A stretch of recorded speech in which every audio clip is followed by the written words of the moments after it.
So for this session, we will talk about your tax and other items of gross income.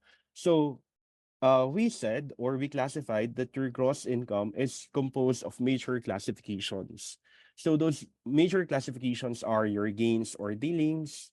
Aside from that, we have your passive income, and also we have your business or professional income. Then we also have your other income items. Gains or dealings, passive income, which employment income, employment income, and then your other items. Okay.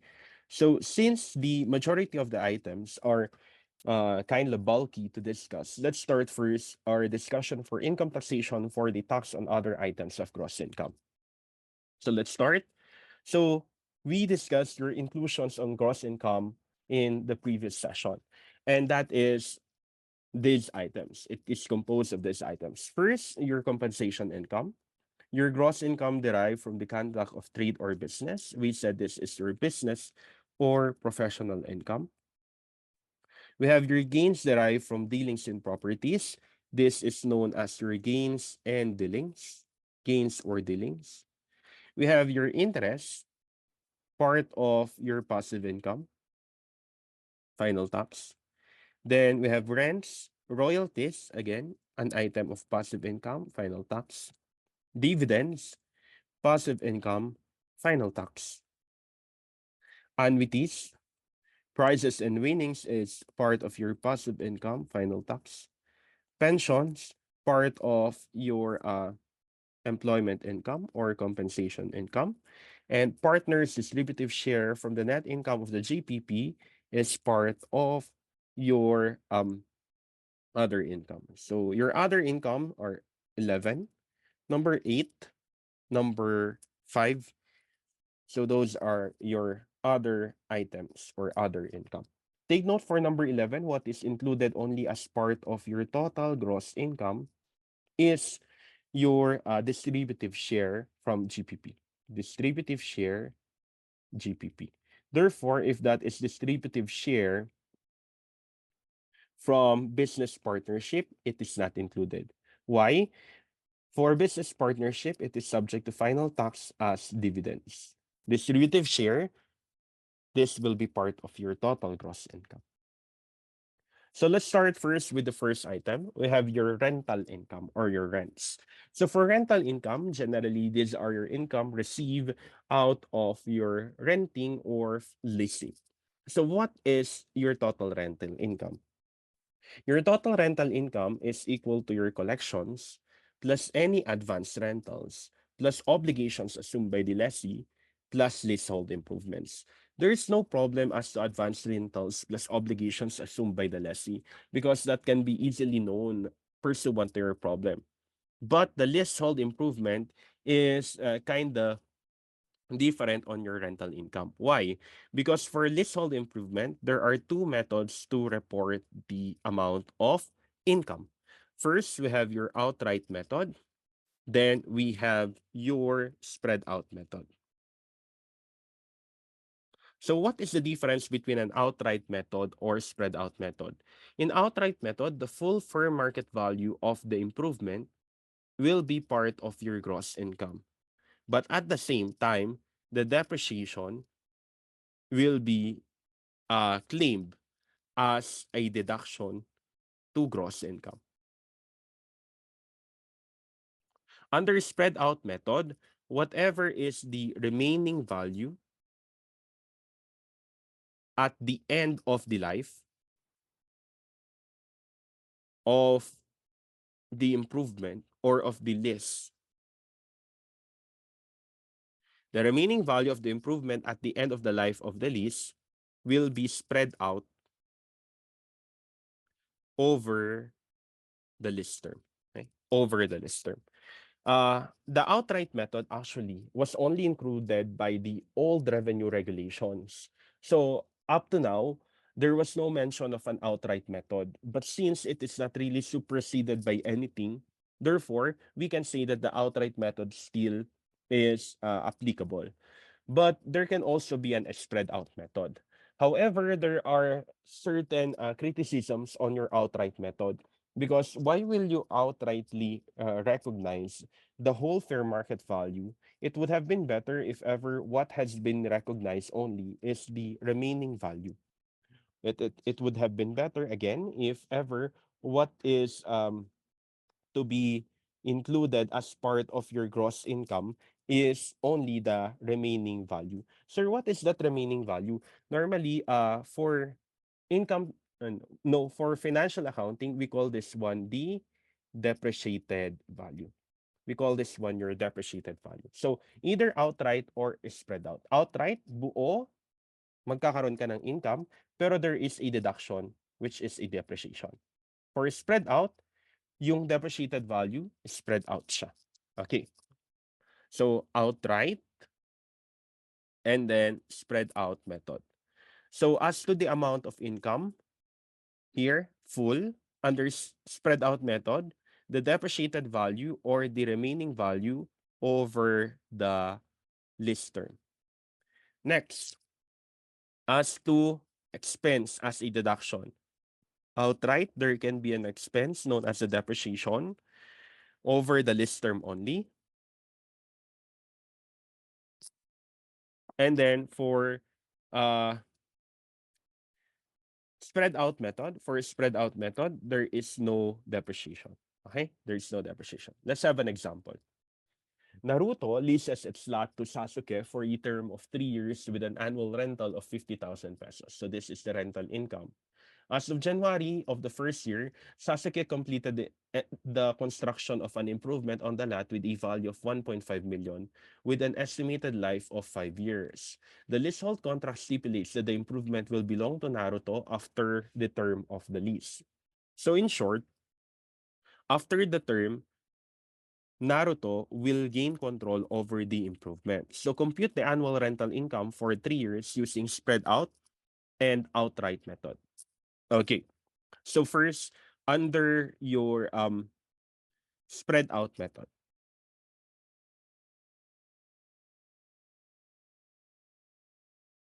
So first, we need to get the depreciated value. What is the depreciated value again? That is the value at the end of the lease term. So the value after 3 years. Okay. The value after 3 years. Okay. So what is the fair market value? 1.5 million. Less the depreciation. What is the depreciation? The 3 years lease term period. So that is 3 over 5 multiplied by 1.5 million. That is 3 over 5 times 1.5 million. That is 900,000. So therefore, our depreciated value or the remaining value at the end of the lease term is 600,000. Okay. And this 600,000 will be spread out over the lease term. So the lease term is 3 years. So each year, your income should have been 200,000. Okay? So let's try to plot. So rent income plus any advances plus any assumed by the lessee plus leasehold improvement. There's no advances, there's no assumption. So it's purely rental income and leasehold improvement. So the annual lease payment is 50K. And the leasehold improvement is 200,000. So the total rental income is 250, 250, 250. So total therefore is 750. Will there be a deduction? We said there's no deduction. Therefore, taxable income. If ever there's no deduction directly attributable to the 1.5 million or the improvement. Kung meron siya ibang deduction, di pwede nating idadakan. So dito, ang nakuha natin ay 750. That's for spread out. Next, for outright method. So under outright method, what will happen is outrightly, you will recognize the whole fair market value. So year 1, year 2, year 3. Annual rental income is 50K, 50K, 50K. And then, do we have any advances? We said wala naman. Assumption, wala naman. plus leasehold improvement. Yung buo ilalagay natin 1.5 million. So the total will be 1,550,000, 50,000, 50,000. That is the total rental income or the gross income. After that, we can claim a deduction. What is the deduction? That is the annual depreciation. So what is the annual depreciation? Only over the lease term, right? So 1.5 million. Annual depreciation, ang life niya is 5 years. So ang annual ay 300K. So less 300, less 300, less 300. So ang taxable income, kumbaga, is 1,250,000, 250,000 loss, 250,000 loss.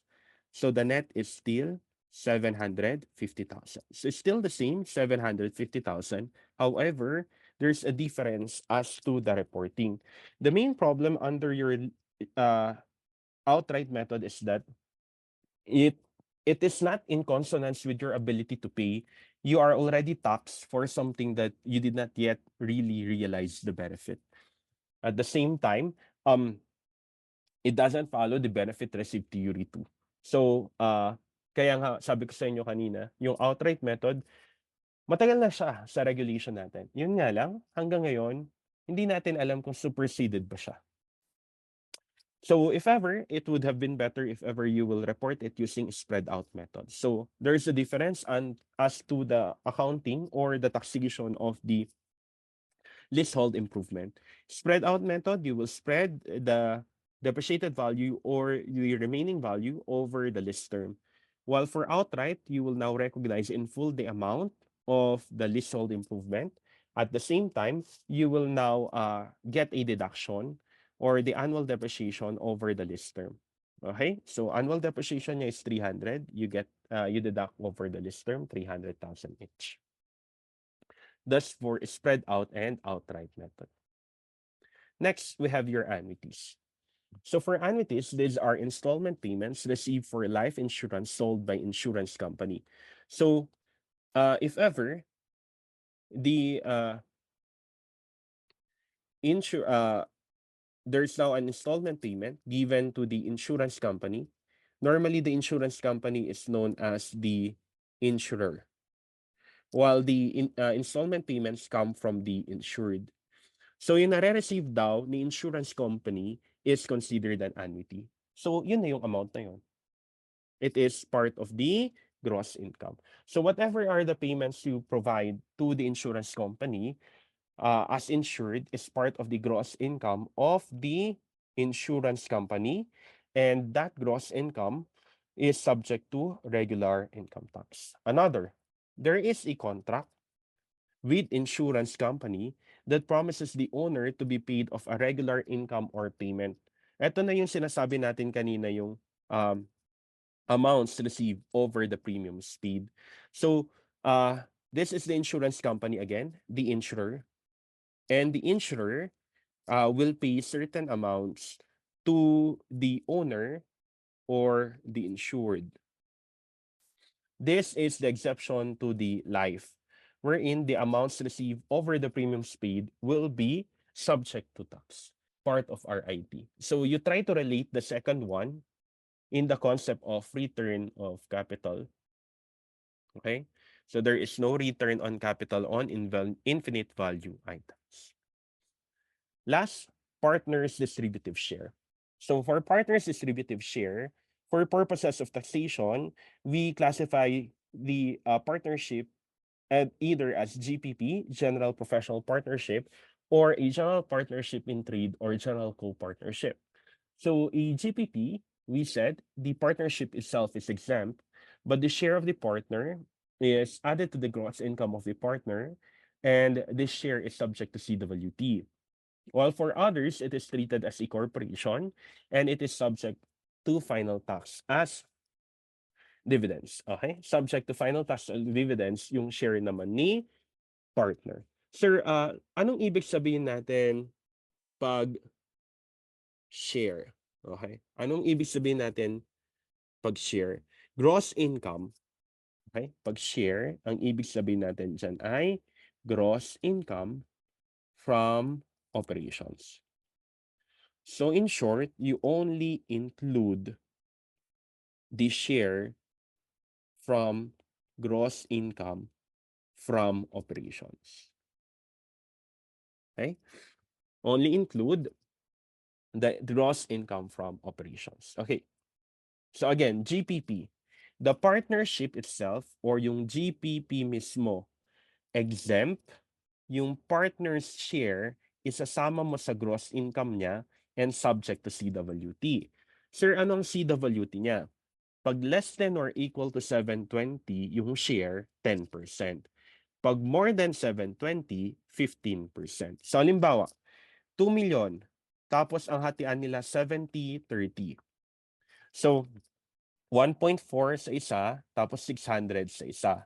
So, 1.4 yung share niya, di ba? More than or less than? More than. So, may CWT to na 15%. Okay. Tapos yung 600, may CWT na 10%.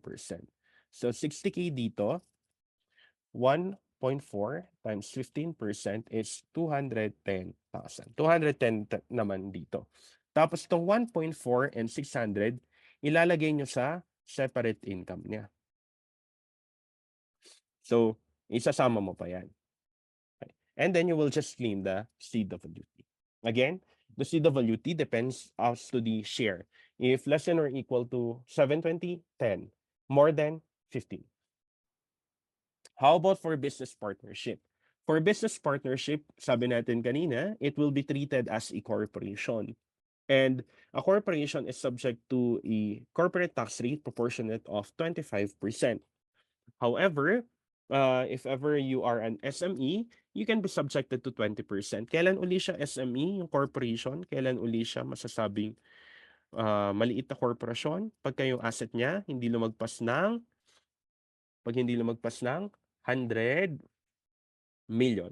And aside from that, aside from the 100 million amount for the total asset, we also look into the value of the taxable income. If the taxable income will not exceed 5 million. Okay? So total asset 100 million excluding land, and the net income will not exceed 5 million. Very good. Next, if ever yan siya, ang rate ay 20%. Partner share. The partner share is subject to 10% final tax. Why? Because it is considered as a dividend. It is considered as a dividend. And take note, even if not actually received. Even if not actually received. Okay, let's have an example for our GPP and business partnership. Naruto and Sasuke are partners in Konoha. Konoha earned an income before tax of 1.2. The partners share income respectively at 70 and 30. Naruto has a separate income of 400 and Sasuke has a separate income of 650. Okay, so let's start first into your GPP. Okay, so what is the partnership income? The partnership income is 1.2 million. 1.2 million. Less tax. May tax ba siya? Wala. Why? Kasi nga, exempt siya. Exempt. So, ano ang net niya? Ang net niya ay 1.2. Now, you will distribute it to Naruto and Sasuke. So, the share of Naruto is 70%, while Sasuke is 30%. So 1.2 million times 70% is 840,000. For Sasuke, that is 1.2 times 30%, 360. Then we remove the CWT. What is the CWT again? If less than 720, 10%. More than or equal to 720, 15. Less than or equal to 720, 10%, more than 15%. Okay, so itong 840, since more than siya, so 15%. 360 is less than, so 10%. So the CWT is 840 times 15%, we have 126,000. while for Sasuke, we have 36,000. And then what did we say regarding the share? This share will be included in gross income. So now let's look into the gross income of Naruto and Sasuke. So first, they have their separate income, Naruto of 400 and Sasuke of 650. You add the share in the GPP, which is 840 and 360. So the total gross income therefore is 1,240,000 for Naruto. For Sasuke is 1,010,000. And this total gross income will now be taxed accordingly. And after you get the tax due, kasi nandito na yung tax due, ibawas mo yung CWT. So ilagay mo yung CWT dyan na 126 at saka 36. Tapos, this is now your tax is still due. Okay? Ganun siya. Ayan ha. Ulitin natin. Ang GPP, yung income niya mismo, income ni GPP, exempt. Okay. Next, yung income, isi-share mo, tapos i-include yun sa gross income. Kaya nga, pansinin mo nyo, yung 840 and 360, sinama natin dun sa total gross income. Yan. And then, based on the share, we determine the CWT rate. Less than or equal to 720, 10%. More than 15%. Kaya yung 840, 15% yung CWT rate natin. Kay Sasuke, 360 lang, so that is less than, so 10%. And ang CWT na to, ibabawasan nyo yung tax due natin, that will now give us our tax is still due. How about in a business partnership? Okay, how about in a business partnership? What is the partnership income? 1.2 million. Less tax. Let's say it is an SME, 20%. So that is 240,000. So ang net income niya ay 960,000. So this 960 will be shared to Naruto and Sasuke. Notice that here there is a tax. Why?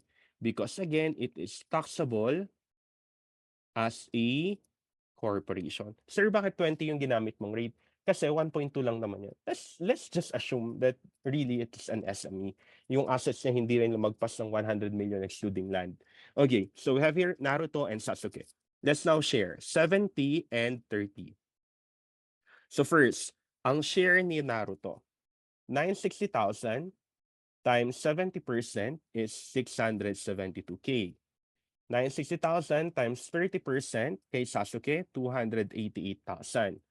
Pero ito, final tax siya. Ano yung final tax natin dito? Treated as a dividend. So 10%. 10%. Okay. So what is our final withholding tax? Here, it is 67,200. Here, it's 28,800. Now, as to our gross income as part of your regular income taxation.